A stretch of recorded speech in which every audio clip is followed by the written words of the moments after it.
Today I'm going to show you guys how to make a scrapbook paper effect transition. I see lots of value in an effect like this because you could create it once and drag it and drop it throughout your whole video, filling your video up with mixed media effects without having to print and do all of that stuff. This is why I also see tremendous value in my texture pack. You can drag and drop this throughout your whole video and fill your video with mixed media without actually having to do any of the work.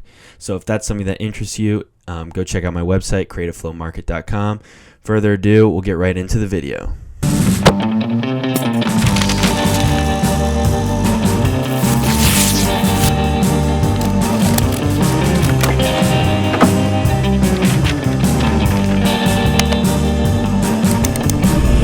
So to pull this effect off, what you're going to need is a magazine.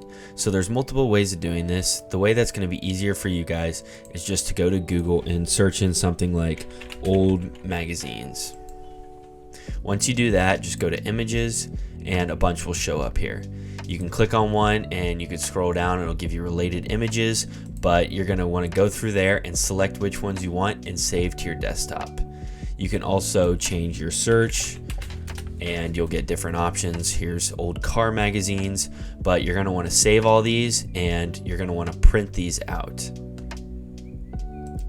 The second way of doing things is how I do it. So I just went to my local thrift store and picked up a magazine there. You can go to bookstores as well, and so I have the actual copy of a magazine. Now we'll get into the actual mixed media part of this effect. Alright, so now that you have your magazine here or your printed out image, what you're going to want to do is just find out what part you want cut out. So I'm going to use one of these, and so what you can do is you can start by cutting these images out. And so once you have these images out, what you can start doing is just creating your own unique rips.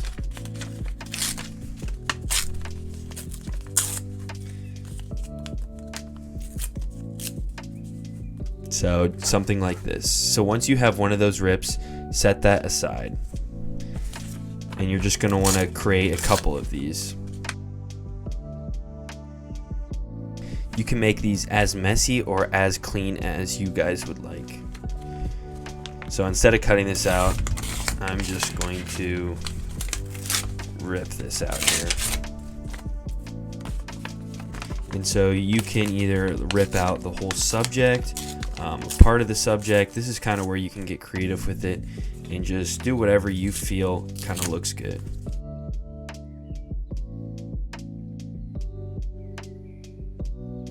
Alright, so once you have your images ripped out, you can put all of that stuff to the side and grab your rips.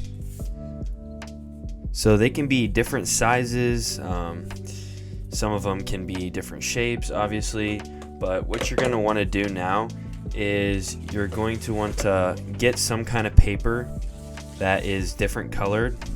Doesn't need to be paper, it can be any kind of just background for this. And so either you could take a picture of this, or what I'm going to do is I'm going to glue these all down to this paper and scan it. The reason why we use this color in the background that's different from your subject, your rips, is because we're going to ultra key this color out and we are going to individually mask out each piece. So I'm going to glue these down and scan them. Once I do that, I'll get back in the computer. Alright, so now that your scan is complete, you're going to want to drag that over to your timeline. What you're going to want to do is just scale this down so you can see it all. You could reposition it just so you can see everything. What you're going to want to do is go to effects and type in ultra key. Drag your ultra key onto your effect. I drop out the color in the back. You can go to matte generation if that didn't do it, and you could mess around with the pedestal and take some of it more out. And so what you're going to want to do now is just count how many rips you have. So I have 7 here, so I'm just going to make 7 cuts.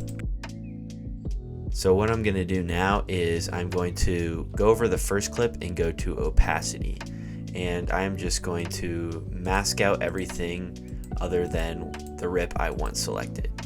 So I'm going to do that, move to the second one, and just do the same thing but with another rip. You're just going to repeat this process till all of your rips are masked out.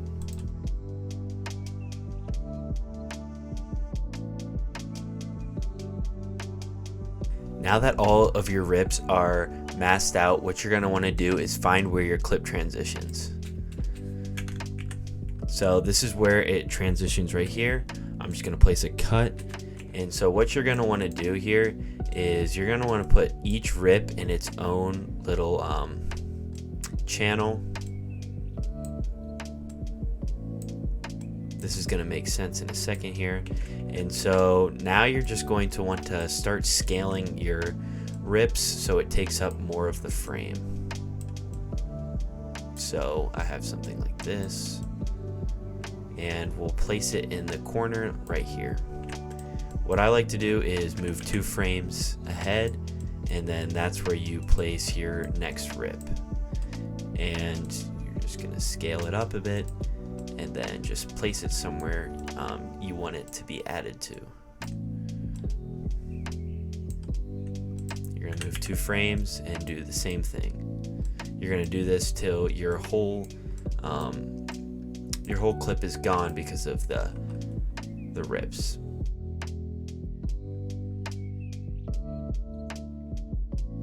Alright, so now that your rips are in place and they cover the whole screen, what you're going to want to do is where your last rip covers the whole frame, you're going to put that to where your cut begins. So my last rip that goes over the clip, it's right at where the clip transitions.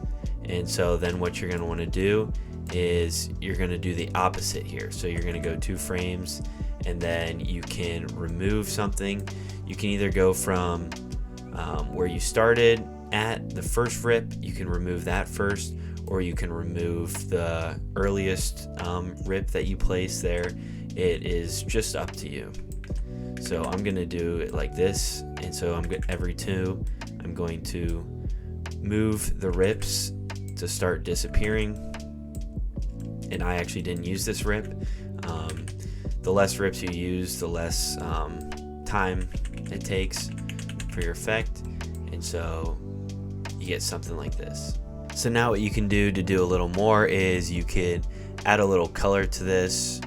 I usually just like to change up the blacks and the shadows. You could also change the color to kind of match your background clip. This one has a little blue and green kind of tint to it, so change that around, add some more contrast, and get something like this. Thank you guys so much for watching the video. I hope you guys were able to find value. If you want to take your mixed media to the next level, go check out my texture pack, creativeflowmarket.com. You're able to use these quickly and efficiently throughout your video, so you don't have to do all the mixed media work by hand. Thank you guys again for watching. Take care.